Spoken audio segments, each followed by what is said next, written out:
May 14th, 2004.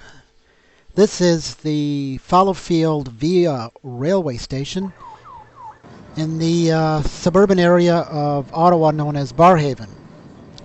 On this day, the federal, provincial, and city governments came together to provide $600 million of funding for a north-south rail-based transit project for Ottawa.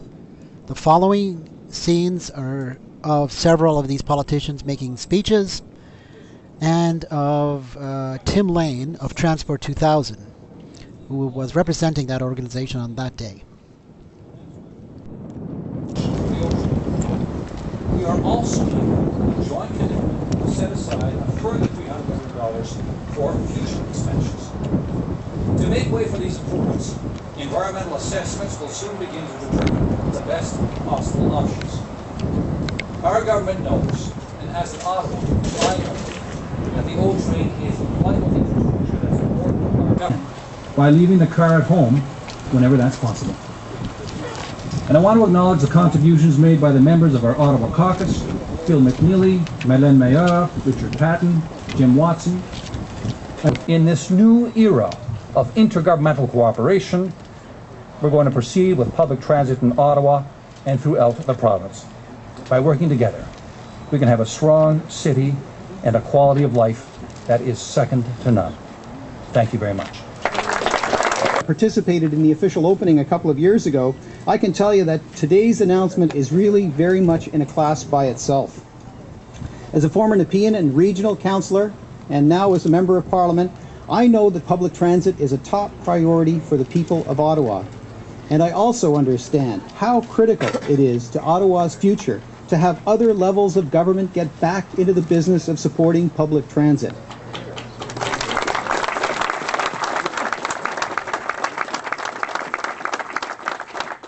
Today's announcement of $600 million, which will be shared equally among all three levels of government, as the Premier has said, is the single largest commitment to public transit in the history of our great city.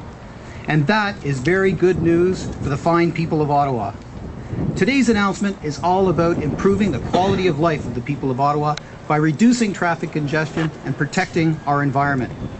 Extending the light rail transit services in Ottawa will have a real, direct, and very positive impact on the day-to-day lives of everyone in this city.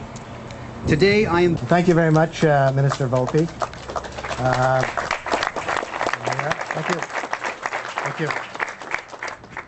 Premier McGuinty, Minister Pratt, federal, provincial ministers who are here supporting this very important project, councillors, to our friends and neighbours from South Nepean.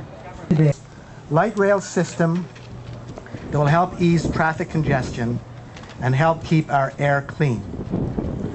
On Monday, I will be meeting with city managers to ask them to establish a light rail project office to ensure quick and coordinated implementation of this initiative.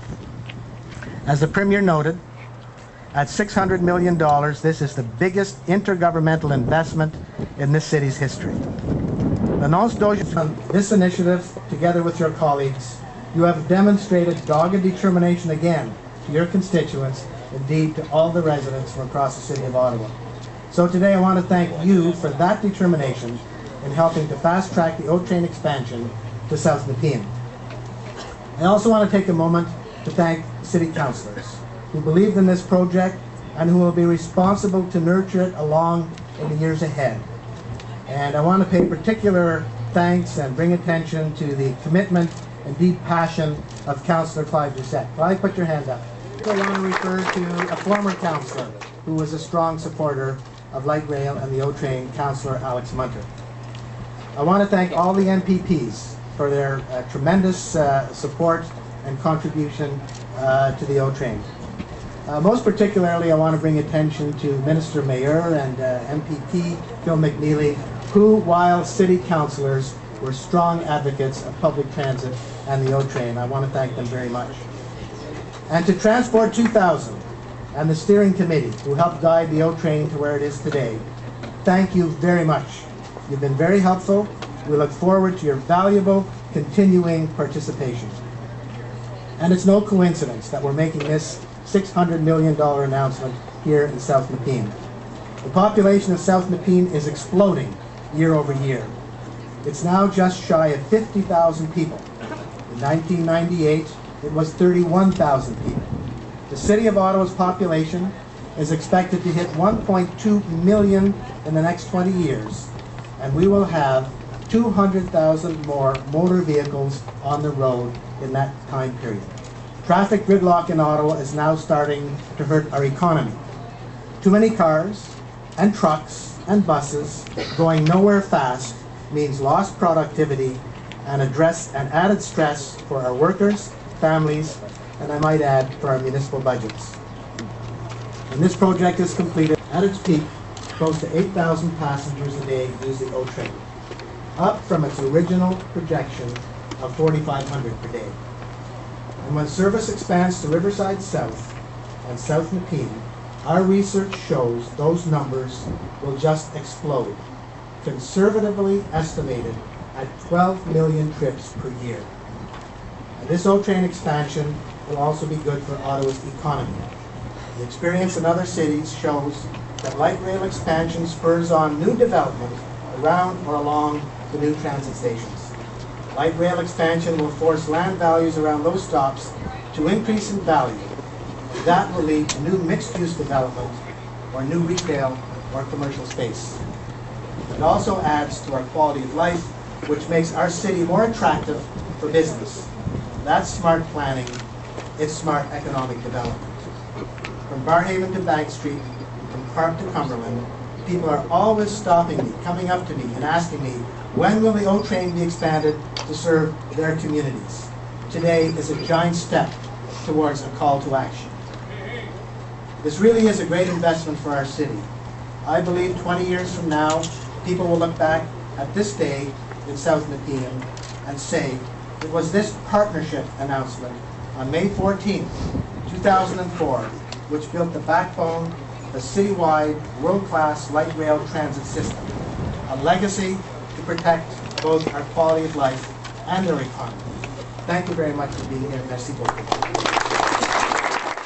After the press announcement finished, many participants went inside the Fallowfield railway station for a question and answers session.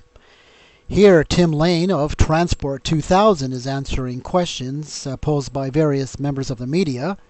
One of the things he pointed out was that these O-train vehicles made by Bombardier that are based on diesel propulsion can be used on existing railway lines in the Ottawa area. And since we have underused railway lines and railway corridors, trains such as you see here at the Fallowfield station can be used to quickly expand O-train service throughout the Ottawa area.